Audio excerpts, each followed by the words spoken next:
আজকে আমাদের এখানে শীতলা পুজো, তাই সকাল সকাল শাড়ি পরে আমি, মা, দিদি ভাই বেরিয়ে পড়েছিলাম আমাদের মন্দিরে যাবার জন্য। আর এই মন্দিরে এলে তো আমার মনটা ভীষণ খুশি হয়ে যায় কোনো পুজো থাকলে, কারণ এখানে এলে একমাত্র সব বাঙালিদের সাথে দেখা হয় আর সবাই মিলে জমিও গল্প করতে পারি। তবে শীতলা পুজো দিয়ে এসে পান্তা ভাত খেয়ে ঘুমানোর উপায় নেই আজকে, কারণ আজকেই আমরা যাচ্ছি রাজস্থানে খাটুশ্যামে। এই যে দাদা ভাই এসছে, তাই সবাই মিলে যাবার। কুট্টু বুড়িটা অনেকদিন পর ওর বাবাকে পেয়ে কি খুশি দেখছো।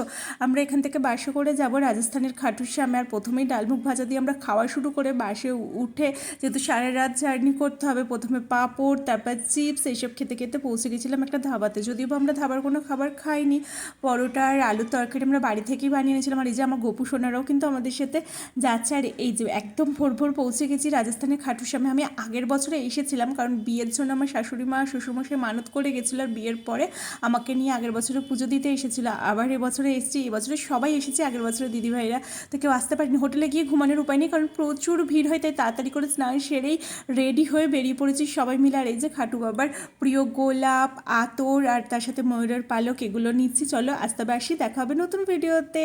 জয় খাটুশ্যাম।